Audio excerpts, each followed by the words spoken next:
네, 여러분들은 기적을 믿으십니까? 네, 그 주보의 그 설교 제목을 보시면 무슨 말을 하려고 저렇게 하나. 네, 목사님들이 사실 피하는 제목이에요. 이런 얘기를 하면 좀 불편하거든요. 네, 사실 기적을 믿는다는 것은 자연스럽지 않습니다. 그리고 현대인들에게는 더욱 그렇고 또 지성인을 자처하는 자들은 더욱 그러합니다. 근데 예를 들어서 제가 한번 이런 주장을 한다고 해봅시다. 제가 해수욕장에서 수영을 하다가 그 이한유에 떠밀려가서 죽을 뻔했다는 말을 여러분에게 하는 거예요. 그러면서 제가 죽음을 직감하고 곧 그 인생의 과거 필름이 이렇게 지나가면서 아, 죽겠구나 싶은 순간에 갑자기 제 발밑에서 돌고래가 저를 떠받들어서 수면까지 모래사장까지 저를 안전하게 데려다 줬다고 제가 주장한다고 해봅시다. 그럼 여러분들은 역시 세상은 넓네요. 다양한 일들이 있네요. 이렇게 하실 겁니까? 아니면 무슨 사기를 치려고 저런 소리를 하나? 이렇게 생각하시겠습니까? 전자입니까? 후자입니까? 후자로 네. 물론 저를 잘 알고 저와 가까운 이 관계를 갖고 계신 분들은 제가 드리는 말씀을 다 부인하지는 않으실 거예요. 물론 이렇게 생각하시겠죠? 박 목사가 그래도 허튼 소리 하는 사람은 아닌데 왜 저런 얘기를 할까? 뭐가 있을까? 혹은 그냥 죽음을 직감한 상황이었으니까 어떤 현상이 일어난 것을 온전하게 받아들이지 못하고 이상한 헛소리를 하는 거 아닐까? 이런 식으로 생각을 하게 되실 거예요. 그러니까 제가 주장한 부분에 있어서 돌고래가 나를 데려다 줬다라는 말은 좀 빼고 다른 부분으로, 그러니까 죽음 앞에서 판단력이 좀 흐려져서 그렇게 느꼈나 보다. 네, 이렇게 말씀하실 것 같습니다. 근데 사람들은 다 믿지 않지만 제가 그렇게 주장한 날부터 돌고래가 저를 살려줬다고 한 그 시점에 제가 매일같이 배를 타고 나가서 돌고래가 좋아할 만한 팔뚝만한 물고기를 막 10개씩 던져주고 돌고래 먹으라고요. 그리고 1시간씩 그 배 위에서 돌고래 기분 좋으라고 하모니카 연주도 하고, 그리고 해변으로 와서는 2시간씩 그 근처에 쓰레기를 제가 다 줍는 거예요. 매일 2시간씩. 돌고래를 위해서. 돌고래가 나를 구해줬다. 이렇게 주장하는 거예요. 그러면서 제가 계속 그 돌고래 다시 만나고 싶다. 내가 은혜를 갖고 싶다. 계속 제가 이런 소리를 하면서 그 바닷가에서 새카맣게 탄 저를 여러분들이 발견하셨다면, 이 일을 수년째 해온 저를 여러분들이 발견하셨다면, 그 다음엔 여러분은 어떻게 생각하시겠습니까? 뭐가 있긴 있었나 보다. 그냥 헛소리는 아니었나 보다. 돌고래가 주변에 그냥 지나가기라도 했나 보다. 라고 저의 행동에 의해서 여러분들의 생각이 바뀌게 되실 거예요. 게다가 제가 제 입장에서 볼 때 제가 돌고래가 저를 구해줬다라고 주장하는 그날부터 제가 목사 직분도 내려놓고 가정도 내팽겨치고 바닷가 근처에 살면서 매일 제가 그 일을 수년 동안 한다면, 여러분 제가 그렇게 하는 목적이 뭘까요? 돌고래가 나 구해줬다는 거 믿게 하면 제가 뭘 얻을 수 있을까요? 그러니까 얻을 것도 없고 아무것도 아닌데 왜 저러지? 수년째 바닷가에서 새카맣게 타면서 왜 저럴까? 이런 생각 들지 않으시겠습니까? 어떤 목적일까요? 물론 저는 그렇게 못합니다. 네, 그렇게 못하죠. 근데 제가 만약에 그렇게 했다면 정말 그 일이 일어났다는 이거 하나 외에는 설명이 안 됩니다. 네. 여러분, 기적은요 기본적으로 믿지 못하는 게 자연스러운 거예요. 그러니까 전 기적이 믿어지는데요 이렇게 얘기하면 사실 이상한 사람들입니다. 우리의 일상, 우리의 상식, 그리고 우리의 이성하고 충돌해요. 그것과 반대 방향으로 가는 것이 기적을 믿는 일로 보여집니다. 그럼 여러분, 기적이란 뭘까요? 기적. 보통 우리는 이렇게 생각하죠. 우리의 일상에서 일어날 수 없는 기이한 일, 그것을 우리는 기적이라고 말하는데요. 근데 제가 이 정의 말고 다른 표현으로 한번 말씀드려 볼게요. 한번 잘 생각해 보세요. 기적은 상대적으로 고등한 존재와 그 고등한 존재에 비해서 상대적으로 하등한 존재가 만나면, 고등한 존재와 하등한 존재가 만나면 그냥 일어나는 일이 기적이에요. 그냥 일어나는 일. 예를 들어 볼게요. 지금 표현이 좀 어렵지만 예를 들어 볼게요. 우리가 작년에 남한산성 갔던 거 기억하십니까? 거기서 그 버들치 치어들하고 몇 마리 잡아왔었거든요. 기억하세요? 플라스틱 통에다가. 지금 다 컸어요. 이만해요. 저희 집에 있어요. 그대로. 제가 잘 키웁니다. 네.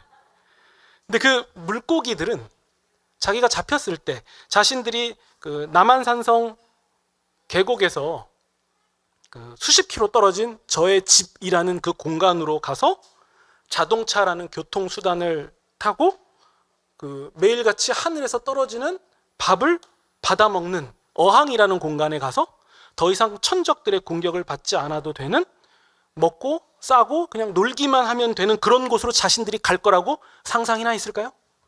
못하죠. 근데 제가 1년 지난 시점인 지금 제가 그 버들치들을 다시 남한산성에 풀어줬다고 한번 생각해 봅시다. 제가 풀어준 거예요. 아직 안 풀어줬지만요. 근데 그 버들치들이 오랜만에 1년 만에 만난 친구들에게 가서 말하는 거예요. 내가 어떤 경험을 했는지 알아? 내가 자동차라는 걸 탔어. 어항이라는 곳에 가면 매일 하늘에서 밥이 떨어져. 그냥 가만히 받아 먹으면 돼. 때 되면 줘. 무조건 준다? 천적이 없어. 그냥 아무 걱정 안 하고 눈 감고 자도 돼. 이런 얘기들을 물고기 친구들에게 할 때 물고기 친구들이 그 말을 어떻게 이해할까요? 다른 친구들이. 야, 뭔 소리야? 자동차가 뭐야? 혹시 사람들이 우리 물고기 세계에서 말하는 UFO 같은 그런 거야? 어항은 뭐야? 밥이 어떻게 하늘에서 내려? 그런 일이 일어나면 기적이지. 지금 기적이 일어났다는 거야? 이렇게 얘기했겠죠. 그러면 제가 그 놓아준 물고기들은 다른 물고기들을 이해할 실력이나 능력 수준이 될까요? 안 돼요. 근데 인간인 저는 한마디만 하면 돼요. 내가 물고기 잡아와서 키웠고 다시 놔줬어. 근데 이 말에 여러분 그럼 기적이에요 이렇게 하실 분 있습니까? 그랬나 보다. 그럴 수 있지. 나도 그럴 수 있지. 뭐 이런 여러 번 생각하지 않겠습니까? 근데 제 입장에서는 이렇게 기적이 아니지만 물고기 입장에서는 이 바다가 갈라져가지고 마른 땅이 나와서 거기에 걸어갔다라고 말하는 수준의 이상한 일이에요. 기적이에요. 그걸 어떻게 믿어요? 못 믿죠. 자동차가 뭐야? 자동차라는 개념이 있습니까? 아니, 물 밖을 벗어나서 수십 킬로를 자동차라는 어떤 쇳덩어리를 타고 이동할 수 있다고요? 이걸 물고기를 이해시킬 능력이 없는 거예요. 같은 물고기가 같은 물고기에게 말할 수도 없고 저도 물고기를 앞에다 두고서는 가르칠 능력이 안 되거든요. 그러니까 제 입장에서는 별일이 아닌데 상대적으로 고등한 인간인 저라는 존재의 입장에서는 아무것도 아닌데 하등한 존재 입장에서는 이상한 일이에요. 하는 말마다 웃겨요. 너 사기치려고 그러지. 네. 이렇게 나올 수밖에 없죠. 여러분, 인간이 개미에게 빵 조각 떨어뜨려주는 일, 개미 입장에서는 엄청난 기적 아닐까요? 얘기하는 거죠. 나 길 가다가 갑자기 진짜 나의 100배만한 빵 조각을 하늘에서 누가 내려줬어. 그럼 뭐라 그러겠습니까? 정신 차려. 그냥 뭐가 있었던 거겠지. 왜 널 위해서 내려줘? 뭐 이런 얘기도 하지 않을까요? 그러니까 개미는 무엇이 떨어졌다는 사실, 그리고 지금 내가 받아먹었다는 사실 외에는 말할 길이 없어요. 그것도 당사자들이 아니라 한 30년 지나서 우리의 선조 어떤 개미께서 하늘에서 내리는 빵을 먹었다더라. 이렇게 얘기하면 뭔 소리예요? 이렇게 얘기만 나오겠죠. 가뭄이 너무 오래돼서 그 메말라가는 나무, 꽃에게 하늘에서 내리는 비가 아니라 어떤 인간이란 존재가 와서 호스를 끌어다가 물을 막 뿌려줬다면 그 식물 입장에서 기적 아닙니까? 아니, 하늘에서 내리는 물 말고 다른 물이 우리에게 주어질 수 있다고? 그게 돼? 아니, 어떤 이동하는 존재라는 게 있어? 땅에 뿌리 내려서 거기서 못 움직이는 거 아니고 이동하는 존재가 있다고? 이런 생각하지 않을까요? 우리 가끔 신문 보면 이런 얘기도 있잖아요. 뭐 덫에 걸려가지고 그 다리 한쪽을 잃어버린 그런 동물에게 인간이 의족을 만들어서 달아준다거나, 뭐 바퀴를 달아줬다거나, 아니면 그 목에 그 고무밴드 같은 거, 비닐 같은 거 걸려서 뺄 수 없어가지고 성장은 했지만 그 목이 껴갖고선 고통스럽게 살아가는 그 동물에게 인간이 가서 그걸 딱 끊어주고 자유와 해방을 주는 이 일은 그 동물 입장에서 기적이 일어난 거 아닙니까? 엄청난 기적이죠. 그러니까 상대적으로 고등한 존재인 인간 입장에서 볼 때는 그냥 일상이에요. 평범이에요. 누구나 할 수 있는 일이에요. 근데 상대적으로 하등한 동물 입장에서 볼 때에는 기적입니다. 이걸 기적이라고 말하는 것 외에는 어떻게 설명할 길도 없고 이해할 길도 없습니다. 능력 밖의 일이 일어난 거예요. 그래서 기적이라고 말하죠. 그러니까 하등한 존재는 기적이라는 것을 경험해서 당황스럽지만 순간 그 기적이라는 일을 통해서 이 인간을 초월한 어떠한 존재가 있을 수도 있겠다라는 것을 더듬을 수 있게 되는 그런 계기도 됩니다. 그러면 만일 어떤 신이 존재하는데 그 신이 우리 인간 세계를 지으시고 또 다스리시고 통치하시는 주관자셔서 이 세상에 어떠한 일을 행하신다고 한번 우리가 얘기해 봅시다. 그러면 그 신이 우리 인간 세상에서 행하는 그 어떠한 일, 그 일을 우리가 이해하고 받아들일 수 있는 실력, 수준이 될까요? 누군가가 그 신이 하신 일에 대해서 완전하게 설명할 수 있는 능력이 있겠습니까? 그러니까 신에게는 그냥 간단한 일이에요. 신이 자기의 의지를 가지고 그 인간 세상에서 무엇을 하신 거예요. 근데 우리 입장에서는 이게 말이 안 되는 일이 자꾸 일어나는 거예요. 어떻게 그런 일이 일어나? 그건 기적이지. 네. 그러니까 여러분, 신이 계시다는 관점에서 보면 기적은 그냥 일상에서 일어날 수 없는 일이야 이렇게 말하는 정도가 아니라 고등한 존재와 상대적으로 하등한 존재라는 그 차이에서 오는 간격, 그것을 우리는 기적이라고 볼 수도 있는 거예요. 물론 지금까지 제가 드린 설명은 신자가 아닌 분들을 염두해서 신이라고 표현했지만 우리는 그 신이 누군지 성경을 통해서 정확히 알고 있죠. 천지를 지으신 하나님과 또 육신이 되어 우리에게 임하신 하나님이신 예수님, 그리고 죽으시고 부활하셔서 그 하늘에 오르신 예수님께서 예수님의 영을 우리에게 보내주셨죠. 우리는 이 하나님과 예수님과 성령님, 곧 이 삼위 하나님이 우리 인간 세상에 오셔서 놀라운 일을 행하신다는 사실을 우리는 믿는 사람들이에요. 그래서 우리는 인간의 시각에서 이해할 수 없고 그리고 받아들여지지 않는 이 기적을 두고서 단순히 기적이라고만 부르지 않고 하나님이 하신 일이다 라고 받아들일 수 있는 거예요. 그러니까 여러분, 사도들을 보세요. 예수님이 부활 승천하신 이후에 기적이 일어나는데 사도들이 별로 놀라지를 않아요.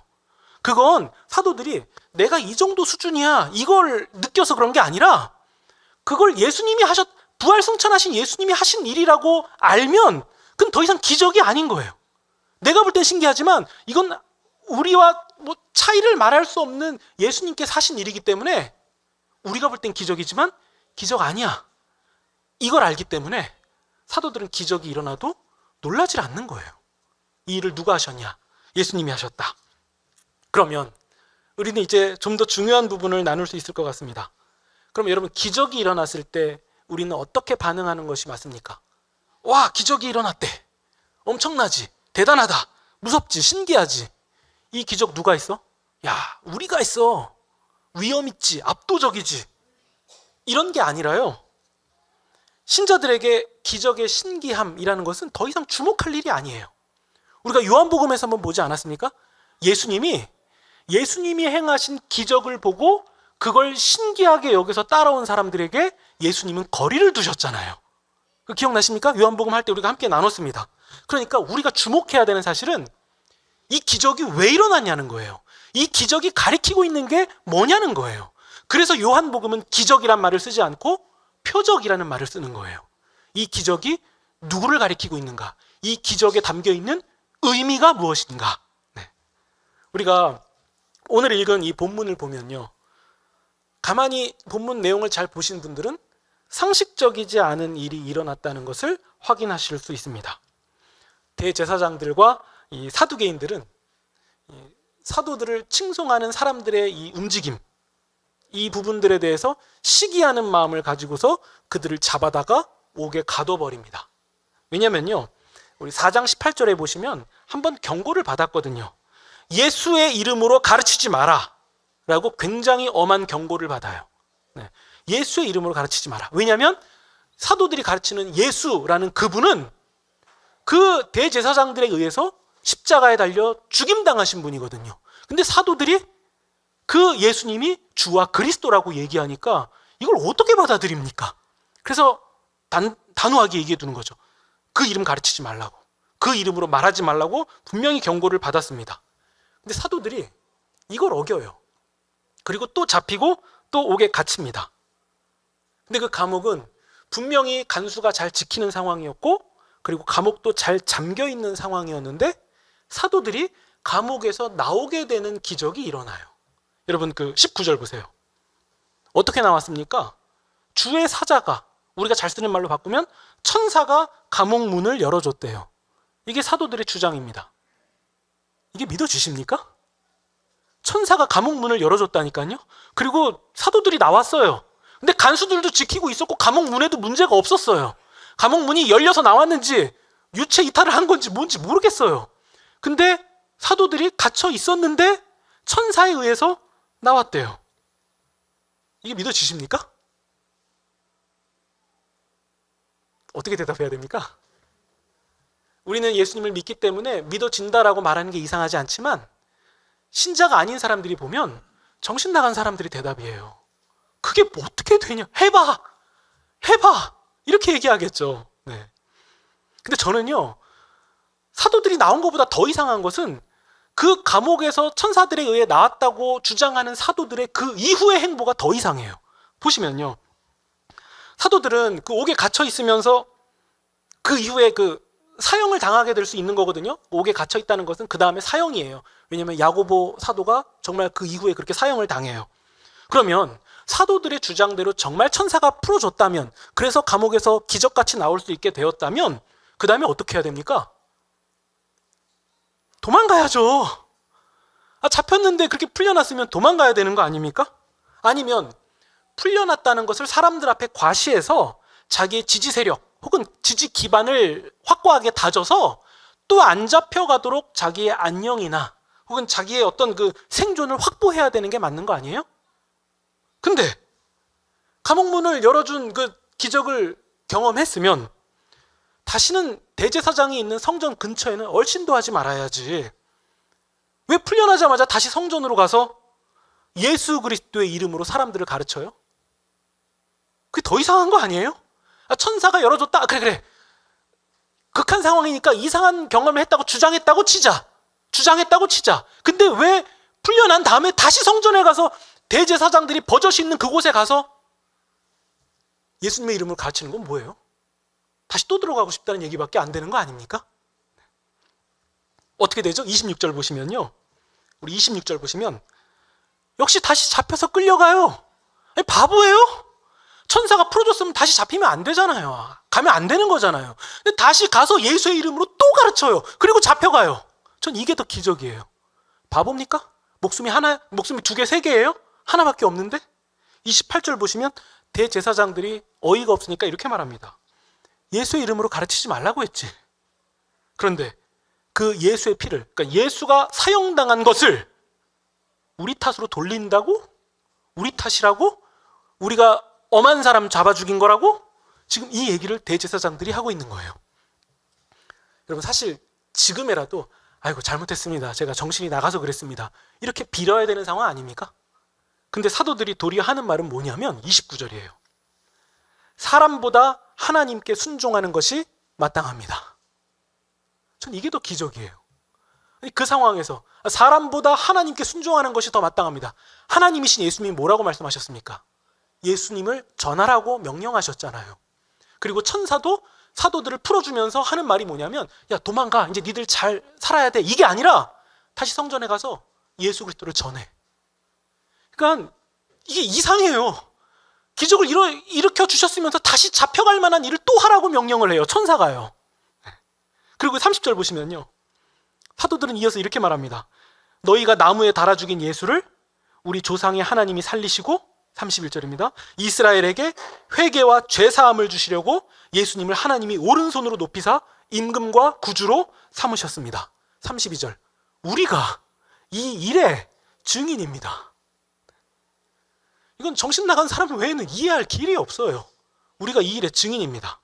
그리고 하나님께서 하나님에게 복종하는 그 사람들에게, 제자들에게 주신 성령도 이 일의 증인입니다. 이게 사도들의 말입니다. 그리고 그 뒤에 이어지는 얘기는 제가 금요일에 좀 더 자세히 말씀드리겠습니다. 일단 결론은 운 좋게도 사도들은 죽임을 당하지 않았고 그냥 잡혀서 호되게 매질을 당한 후에 풀려나는 것으로 그 사건의 결과가 드러납니다. 여러분, 이거 이상하지 않습니까?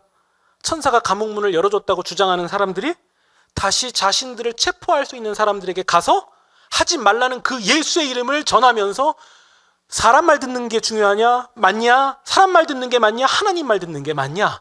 라고 말하는 것은 정말 정신 나간 사람의 일 외에는 이해할 길이 없습니다. 자기가 또 잡혀가든 운 좋게 살아나든 뭐든 상관없이 우리가 이 일의 증인이라고요? 이게 더 기적이에요. 사도들이 이 일을 하고 있다는 것 자체가 기적인데 여기에 더 황당한 얘기를 이어서 합니다. 40절 보시면요. 사도들은 채찍질을 당했고 예수님의 이름으로 말하는 것을 금지당했는데도 41절입니다. 도리어 예수님의 이름을 위하여 모욕을 당할 수 있는 자격을 인정받았다고 기뻐하면서 공회 앞을 떠나갑니다. 이게 말이 됩니까? 예수님의 이름으로 자신들이 능욕을, 모욕을 당할 수 있는 자격을 획득했다고 기뻐한다고요? 이걸 어떻게 표현해야 됩니까? 매 맞는데 좋다고요? 예수님을 위하여 능욕을 당했는데 좋다고요? 여러분, 우리가 정신 차리고 잘 보면요, 감옥문 열어준 것보다 이 뒤에 일들이 더 어려워요. 그러니까 사도들이 풀려난 다음에 벌어지는 이 일은 저는 못해요. 그리고 안 할 거예요. 할 능력도 없어요. 겁나요. 못하겠어요. 근데 사도들은 유별난 사람, 아니 독특하고 위인들이어서 이 일을 했을까요? 사도들도 도망갔잖아요. 예수님 모른다고 했잖아요. 우리랑 똑같은 사람들이에요. 그러면 천사가 문을 열어줬다면, 그 기적이 일어났다면 도망가야죠. 도망가야죠. 하늘의 기회라고 생각하고 도망가야죠. 근데 여러분, 딱 하나밖에 없어요. 이 일을 제정신으로, 그냥 온전한 정신으로 사도들이 이 일을 경험했다라고 말한다면, 그들이 이 일을 했다고 한다면 이걸 납득할 수 있는 길은 딱 하나예요. 그들이 정말 예수님의 죽으심과 부활을 목격했다는 사실. 이거 외에는 이해가 안 돼요. 제가 매일같이 바닷가에 가서 그 돌고래에게 그런 행동을 하는 것을 보면, 야, 저 사람이 정신 나간 게 아니라면 왜 저 일을 할까? 진짜 돌고래 만난 거 아니면 설명이 안 된다 라고 말할 수밖에 없는 것처럼, 사도들이 왜 이런 이상한 행보를 자꾸 하는지를 우리가 주목하면 설명할 길은 딱 하나뿐이에요. 진짜 이 사람들이 만난 예수님이 죽으시고 부활하셨나 보다.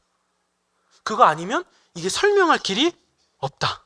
그러니까 죽음을 죽음케 하신 예수님을 경험했으니까, 그리고 성전에서 그 걷지 못하는 자를 일으킨 이 기적도 그들이 정말 해봤으니까, 그리고 그들이 성령 충만함으로 이 방언을 말하는 기적을 그들이 경험했으니까, 다른 세상을 경험했으니까, 그래서 그들이 이렇게 할 수 있을지도 모르겠다. 이거 외에는 여러분 다른 설명이 될 수가 없어요. 이거냐 아니면 미쳤냐, 이거 둘 중에 하나밖에 안 된다는 거죠.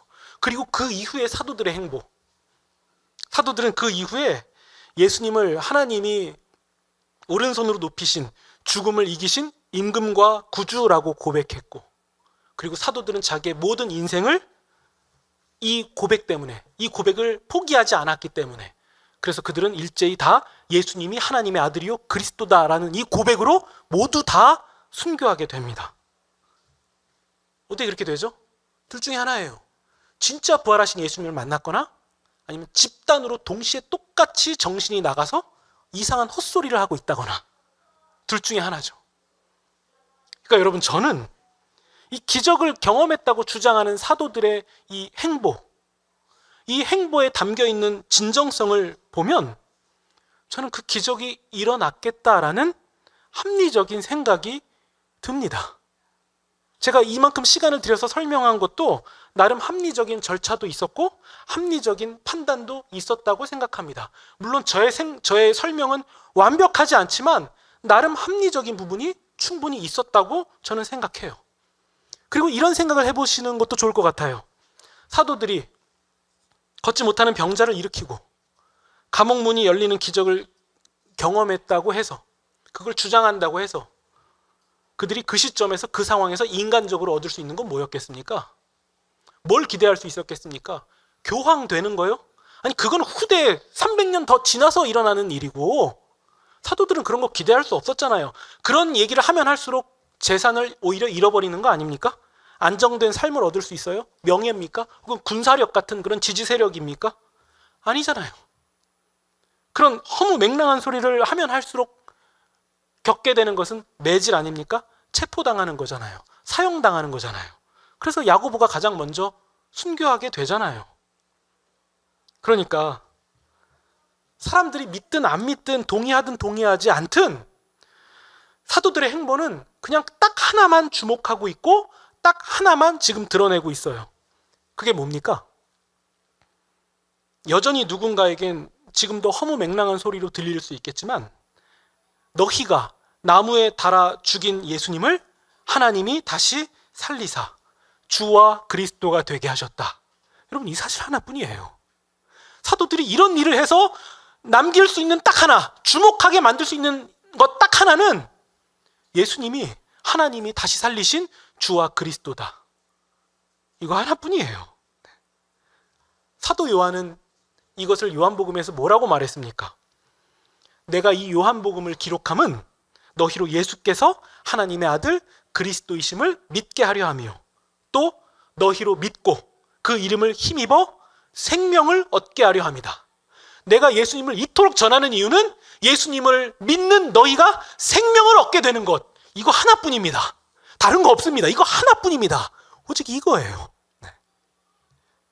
여러분, 예수님의 죽으심과 부활, 그리고 허무맹랑해 보이는 그런 주장, 그런 기적들, 그리고 하나님이 온 우주 만물을 창조하셨다는 그런 얘기부터 홍해가 갈라지고 여리고성이 무너지고 죽은 자가 살아나고 못 걷는 자가 일어나며 눈먼 자가 눈을 뜨고 못 걷게 되는 자가 걷게 되고 하나님과 동등하신 예수님이 육신이 되어서 이 땅 가운데 오셔서 우리를 위하여 죽으시고 죽음을 이기시고 다시 부활하신 하나님이라는 이런 도저히 믿을 수 없는 이런 허무맹랑한 기적, 아니 이것보다 더 큰 사기, 이것보다 더 큰 허풍도 없을 것 같은데 이런 말도 안 되는 주장들에 아니 그럴 수도 있겠다, 그 일이 일어날 수도 있겠다라고 우리가 믿는, 혹은 이것을 믿는 사람들이 발생하게 되는 근거는 도대체 뭡니까? 오늘 우리가 읽은 본문에서 하나를 꼽자면 기적을 경험한 사도들이 보여준 그들의 행보, 그 행보에 담겨있는 진정성 뿐입니다. 자신들이 함께한 이 예수님이 죄와 사망을 이기신 구원자라는 이 사실을 끝까지 기억하고 고집해서 능욕을 당한 것뿐만 아니라 이후에 순교로 그 삶을 마감한 자들이 사도들이라면 저는 그들이 그 삶으로 보여준 진정성으로 믿음의 증거는 충분하다고 생각하는데 여러분 생각은 어떠십니까? 여러분, 앞으로 사도행전을 우리가 보게 되면 이 일은 아무것도 아니에요. 더 큰 기적들이 자꾸 등장하게 될 거예요. 그러면 그 기적들에 대해서 하나님이 개입하신 일이고 하나님이 인간을 넘어 계신 초월자, 완전자, 전능하신 분이시기 때문에 그냥 하나님은 그냥 하신 일이고 우리가 볼 때에는 그것을 기적이라는 단어 외에는 설명할 길이 없다. 제가 이렇게 말씀드릴 수 있는 게 저의 한계고 저의 최선입니다. 여러분, 동시에 그 기적이 진짜인지 아닌지 거짓말인지 뭔지 뒤에 사기가 있는 건지 검은 속내가 있는 건지 이것을 확인할 수 있는 길은 그 기적이 가리키고 있는 표적이 도대체 뭔지, 그리고 그 기적에는 어떤 의도가 담겨 있는지, 그리고 그 기적을 주장하는 자들의 목적과 진정성이 어떠했는지, 여러분 이것을 확인하는 길뿐입니다. 물론 여러분, 저도 타임머신 타고 같이 여러분과 함께 타고 가서 직접 그때로 돌아가서 예수님이 그 일을 행하시는 일을 여러분에게 직접 보여드리고 싶어요. 그게 가능하다면 저도 그거 해보고 싶어요. 그렇게 할 수 있으면 참 좋겠는데 이 현실, 우리가 지금 살아가고 있는 이 현존에서 우리가 할 수 있는 최선의 방법은 성경을 기록한 저자들, 그들이 말하는 그 내용의 목적과 진정성을 확인하는 것, 그게 우리가 살고 있는 이 현실에서 최선입니다. 그게 아니라면, 그런데도 그게 아니라면 그냥 다 가짜라고, 다 아니라고, 다 없던 일이라고 믿는 것 밖에 없어요.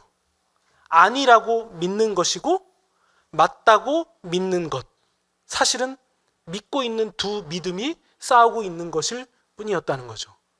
우리만 믿는 사람들이 아니에요. 우리와 반대편에 있는 사람도 아니라고 믿고 있었던 거죠.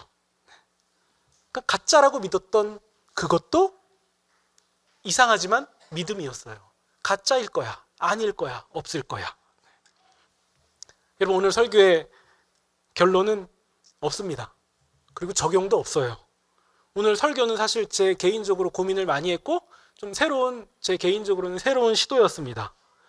근데 오늘 드린 이 말씀이 이후에 만나게 될 사도행전의 사건들, 하나님께서 사도들과 함께 행하신 이 일들, 이 기적들을 우리가 더 객관적으로, 더 면밀히 볼 수 있게 되는 그런 안경을 하나 얻은 시간으로 여러분들이 받아주시면 좋겠습니다. 그리고 이 사도들이 이런 기적을 행할 때에 저거 인간 사도가 했구나, 이 정도 차원에서 넘어서 이 사도들과 지금 함께하고 있는 무엇, 그 배후에 있는 그분은 누구냐?